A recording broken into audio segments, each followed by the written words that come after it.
അസ്സലാമു അലൈക്കും വറഹ്മത്തുള്ളാഹി വബറകാതുഹു. മോമിനീങ്ങളെ, എല്ലാവർക്കും സുഖാണെന്ന് വിചാരിക്കുന്നു. അള്ളാഹു നമ്മുടെ എല്ലാവരുടെയും ദോഷങ്ങൾ പുറത്ത് മാഫാക്കി തരട്ടെ. നമുക്കും നമ്മുടെ മാതാപിതാക്കളുടെയും എല്ലാ രോഗങ്ങളും അള്ളാഹു ശിഫയാക്കി റഹ്മത്തിലും ബർക്കത്തിലുമാക്കി കൊടുക്കുമാറാവട്ടെ. സഹോദരങ്ങളെ, നാം എല്ലാവരും അള്ളാഹുവിൻ്റെ ഖുർആനനുസരിച്ച് ജീവിക്കുക, അവൻ്റെ റസൂൽ സല്ലല്ലാഹു അലൈഹി വസല്ലമയെ പിൻപറ്റി ജീവിക്കുക ഒരു മുസ്ലിമായ നമ്മുടെ ബാധ്യതയാണ്. അള്ളാഹു അങ്ങനെ പിൻപറ്റി ജീവിക്കുന്നവരിലും അള്ളാഹുവിലും അന്ത്യദിനത്തിലും വിശ്വസിച്ച് മുഅ്മിനായി മുത്തക്കിയായി ജീവിച്ച് ഈമാനോടുകൂടി മരിക്കുന്ന സജ്ജനങ്ങളിൽ നമ്മെ എല്ലാവരെയും, നമ്മുടെ കുടുംബക്കാരെയും, നമ്മെ ബന്ധപ്പെട്ട എല്ലാവരെയും അള്ളാഹു ഉൾപ്പെടുത്തി തരുമാറാവട്ടെ എന്ന് ദുആ ചെയ്യുന്നു. സഹോദരങ്ങളെ, നാം ഒരുപാട് സന്തോഷം എപ്പോഴും നടത്തിക്കൊണ്ടിരിക്കുന്ന ആളുകളാണ്. ഏതൊരു കാര്യത്തിനും നമുക്ക് ഭയങ്കര സന്തോഷമാണ്.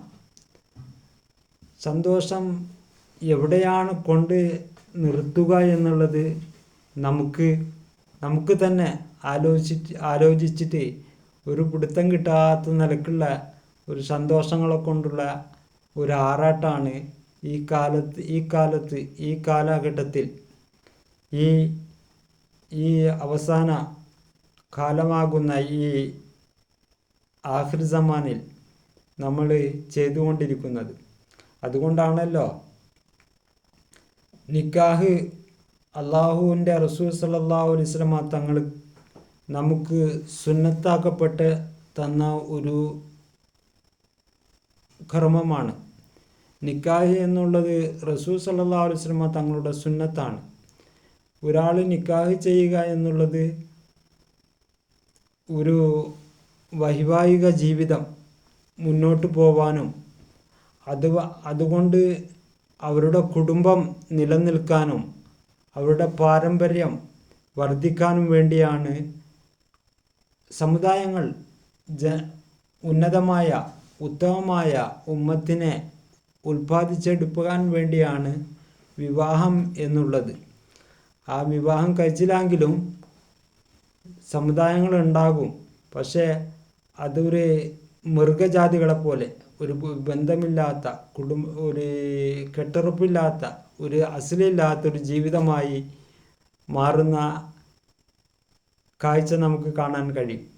അതുകൊണ്ട് നിക്കാഹിൽ കൂടി അത് നടക്കേണ്ടതാണ് ഉത്തമമായിട്ടുള്ളത് എന്ന് ഹബീബായ മുഹമ്മദ് മുസ്തഫ സല്ലല്ലാഹു അലൈഹി വസല്ലം തങ്ങൾ പറയുന്നു.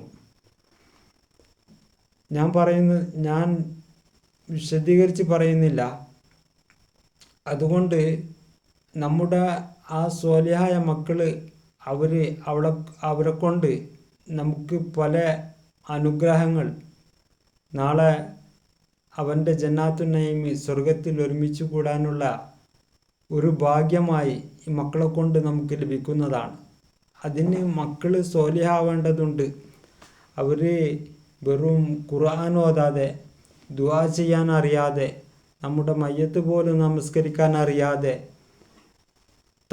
തെമ്മാടിയായി കഞ്ചാവും കള്ളും മറ്റു ഹറാമിയത്തും എല്ലാം ചെയ്ത് നടക്കുന്ന കുട്ടികളെ കൊണ്ട് അവരുടെ മാതാപിതാക്കൾക്ക് കിട്ടുന്നത് നരകമാണ്. അതിലേക്ക് എത്തിപ്പെടാതെ നമ്മുടെ കുട്ടികളെ നാം വളർത്തേണ്ടതുണ്ട്. ശരിയായ നിലക്ക് അവരെ വളർത്തിയെടുക്കേണ്ടത് നമ്മുടെ ബാധ്യതയാണ്.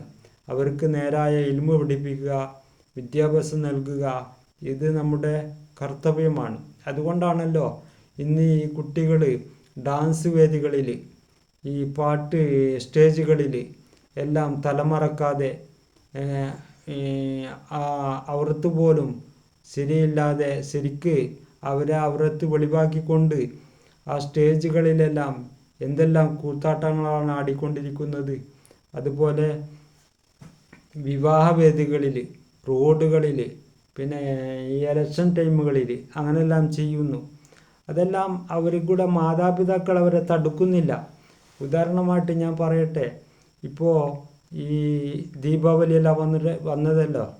അതുകൊണ്ട് എല്ലാ വീടുകളിലും ഈ പട്ടാക്കി, പടക്കം, ഗുണ്ട്, കരിമരുന്ന് പ്രയോഗങ്ങളൊക്കെ നടത്തിക്കൊണ്ടിരിക്കുകയാണ്. അതിൽ ഏറ്റവും കൂടുതൽ നടത്തുന്നത് നമ്മളെ മുസ്ലിം കുട്ടികളാണ്.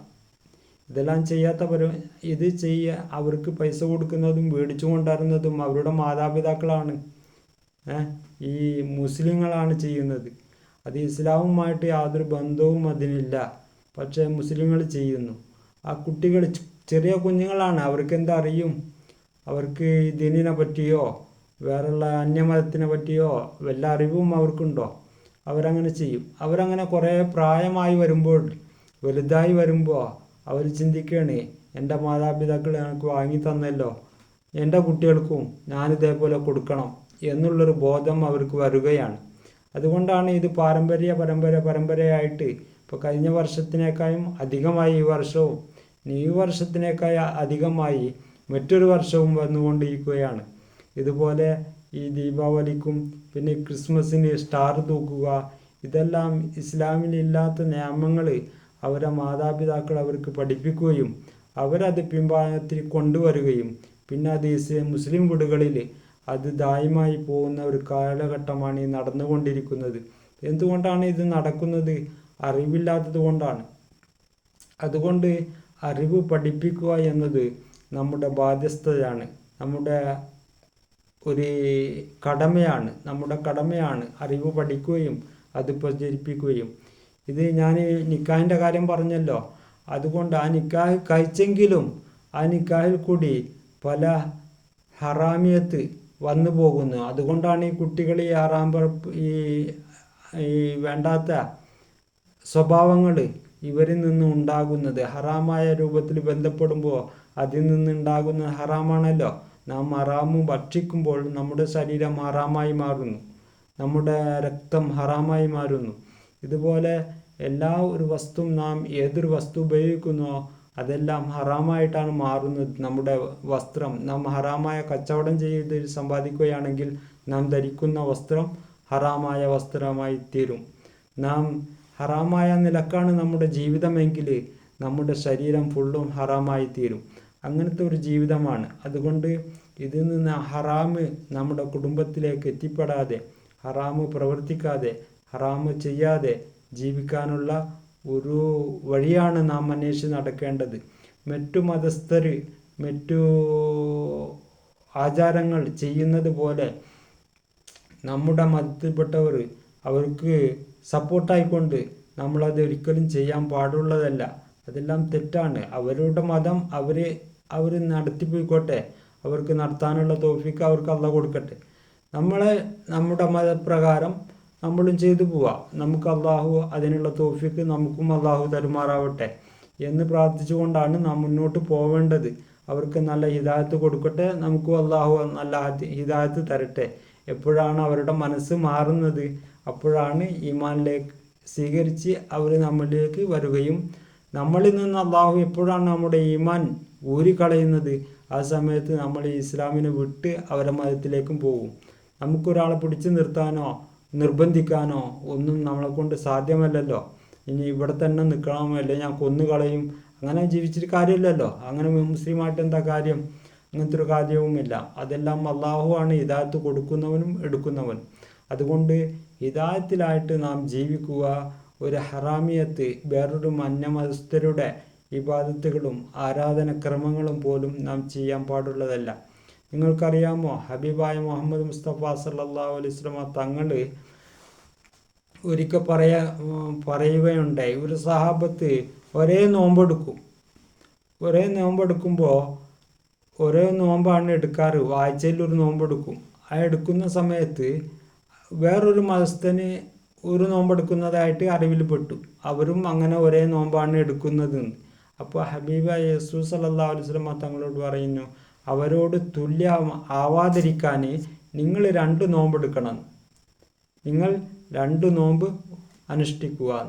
അപ്പോൾ അങ്ങനെയാണ് 2 നോമ്പ് സുന്നത്താക്കപ്പെട്ടത്. അപ്പോൾ അവരോട് എതിരായിക്കൊണ്ടാവണം നമ്മുടെ പ്രവർത്തനങ്ങൾ, അല്ലാതെ അവരെ കൊണ്ട് യോജിച്ചുകൊണ്ട് നമ്മുടെ പ്രവർത്തനം ആവാൻ പാടുള്ളതല്ല. അത് തെറ്റാണ്. അതാണ് ഹബീബായ മുഹമ്മദ് മുസ്തഫ സല്ലല്ലാഹു അലൈഹി വസല്ലം പറയുന്നത്. ജൂതന്മാർ ഒരു നോമ്പ് എടുക്കുന്നുണ്ട്. മുസ്ലിങ്ങൾ ഒരു നോമ്പ് എടുക്കുമ്പോൾ അതേ ദിവസം തന്നെ ജൂതന്മാർ ഒരു നോമ്പ് എടുക്കുന്നുണ്ട്. അതിൽ നിന്ന് വ്യത്യസ്തമാകാൻ വേണ്ടി നമ്മളോട് 2 നോമ്പെടുക്കാൻ അള്ളാഹുവിൻ്റെ റസൂൽ കൽപ്പിക്കുകയാണ്. അതുപോലെ ഏതൊരു വസ്തുവാണെങ്കിലും അങ്ങനെയാണ്, അവർക്ക് എതിരെ ആയിരിക്കണം എന്നാണ് ഇസ്ലാമിൻ്റെ ഇത് വന്നിട്ടുള്ളത്. എല്ലാ ഇതിലും കാണുന്നത് അങ്ങനെയാണ്. അതുകൊണ്ട് എല്ലാ കാര്യത്തിലും എതിരായിരിക്കണം എന്നല്ല പറയുന്നത്. ദീനിയായിട്ടുള്ള കാര്യങ്ങളിൽ അവരുമായിട്ട് നമ്മൾ എതിരാണ് കാണുന്നത് ഖുർആനിലും ഹദീസിലും.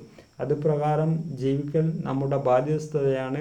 അതുകൊണ്ട് ഇപ്പോൾ ഇങ്ങനത്തെ ഈ പടക്കം പൊട്ടിക്കലും അതിപ്പോൾ വിവാഹവേദികളിലേക്കും കയറിയിരിക്കുന്നു. ഈ ദീപാവലിക്ക് പൊട്ടിച്ച് ഇപ്പോൾ നിക്കാഹിൻ്റെ സദസ്സിൽ പോലും പൊട്ടിക്കാൻ തുടങ്ങിയിട്ടുണ്ട്. ആ നിക്കാഹിൻ്റെ വേദികൾ പൊട്ടിക്കുമല്ല, ആ പന്തലടക്കം കത്തിപ്പോയി. ആ വിവാഹം കഴിച്ചിരിക്കുന്ന പന്തലും പെരവും അടുത്തുള്ള വീടും എല്ലാം നശിച്ചു പോയി. എന്തൊരു ഇസ്ലാം! ഇതൊരു ഇസ്ലാമിൽപ്പെട്ടതാണോ? ഇസ്ലാമിക ജീവിതമാണോ? സഹോദരങ്ങളെ, നാം ചിന്തിക്കേണ്ടതുണ്ട്. ഇനി അടുത്ത് വരുന്നത് സ്റ്റാർ തൂക്കലാണ്. നമ്മുടെ വീട്ടിലൊന്നും അത് തൂക്കാതെ, അതിനോട് സാദൃശ്യപ്പെടാതെ അതിൻ്റെ അടുത്ത് നിന്ന് ഫോട്ടോ അതൊക്കെ എടുത്ത് പിടിച്ച് ഇതൊക്കെ സ്റ്റേജിൽ നടത്താറുണ്ട്. ഇതിലൊന്നും പങ്കുചേരാതെ നിങ്ങളതിൽ നിന്നെല്ലാം വിട്ടുനിന്ന് തഖ്വയോടെ, അള്ളാഹുവിലും തഖ്വയോട് കൂടി ജീവിക്കണമെന്ന് ഞാൻ നിങ്ങളോട് അപേക്ഷിക്കുകയാണ്. ഖുർആൻ്റെ അപേക്ഷയാണ്, എൻ്റെ അപേക്ഷയല്ല. അള്ളാഹുവിൻ്റെയും റസൂലിൻ്റെയും കൽപ്പനയാണത്. അത് സ്വീകരിച്ച് ജീവിക്കാൻ അള്ളാഹു നമുക്ക് എല്ലാവർക്കും തൗഫീക്ക് നൽകുമാറാവട്ടെ എന്ന് പ്രത്യേകമായി പ്രാർത്ഥിച്ചുകൊണ്ട് നിങ്ങളെനിക്ക് വേണ്ടി ദുആ ചെയ്യുക എന്ന് ഞാൻ നിങ്ങളോട് അഭ്യർത്ഥിക്കുന്നു. നമുക്കും നമ്മുടെ മാതാപിതാക്കൾക്കും നമ്മുടെ ഉസ്താദുമാർക്കും ദീർഘായുസ്സും ആഫിയത്തും ആരോഗ്യവും പ്രദാനം ചെയ്യുമാറാവട്ടെ എന്ന പ്രാർത്ഥനയോടെ അസ്സലാമു അലൈക്കും വറഹ്മത്തുള്ളാഹി വബറകാതുഹു.